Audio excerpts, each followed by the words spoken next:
Traditionally, a home is 4 walls and a roof, a dot on the map rooting you to reality, reminding you of who you are.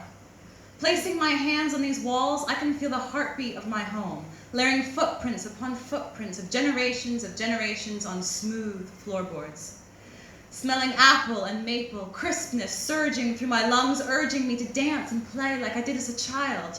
This is where I was molded and shaped, where stoic pine trees taught me to stand tall, where grubby worms in the grass said it's okay to have grit, get dirt on my elbows and knees, be free to sit underneath the lilac bush where I perfectly fit, where the wind whispered my dreams to my wandering thoughts. And this wind whisked itself under my wings till I landed somewhere foreign, clashing, my brash voice lashing out, asking for tea, trashed by the sorry, excuse me, sorry, thanks, sorry, can I help you, sorry, you are.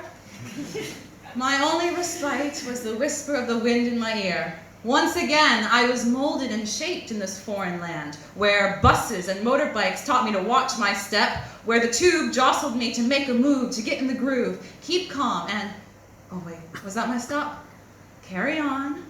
Where if I made eye contact and smiled, I'd have 10 boyfriends by the end of the night, and made countless others confused, contorted, and uncomfortable. Carefully, I created my own little home. It was made of matchsticks and playing cards, paper and graham crackers. Any moment it could come tumbling, shuffling, crumbling down, but it stood.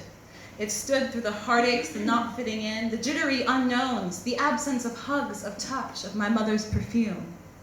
It stood as I sailed on the wind between my childhood home and my new fragile foreign little home.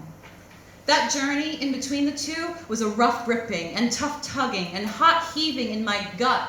Each time I took off, the wind whisked under my wings, taking me from one perfect home to arrive at the other, almost perfect, fragile home. But my fragile foreign little home began to get stronger. No longer did it threaten to crumble as easily. It began growing flowers. Delicate daisies entwined themselves around my front door, and sometimes when the sunshine shone just right, it sparkled.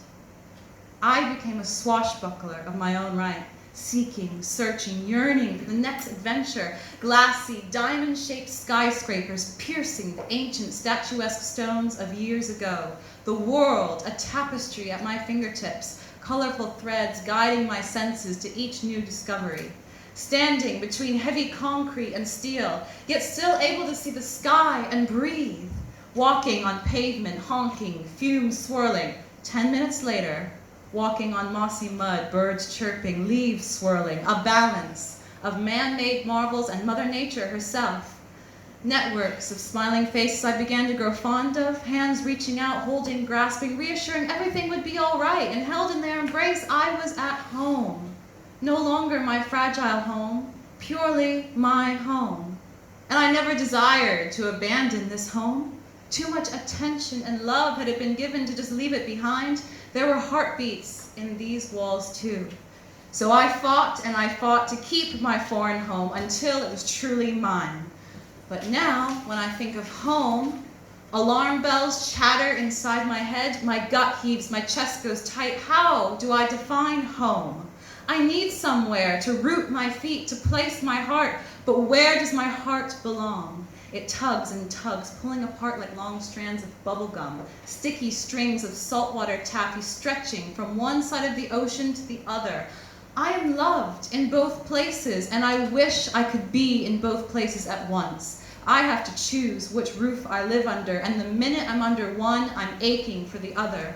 Too many long goodbyes at airports, my tear-stained, contorted face not matching my passport picture. Too many I love yous, not said face-to-face, just piles of text and emails and letters infused with that love. Too many cups of coffee not shared together. Too many good night hugs left unhugged. Too many good morning cuddles gone cold. The sacrifice of living in a foreign land, of listening to a whispering wind full of dreams, of having 2 homes, 2 heartbeats, but only one heart.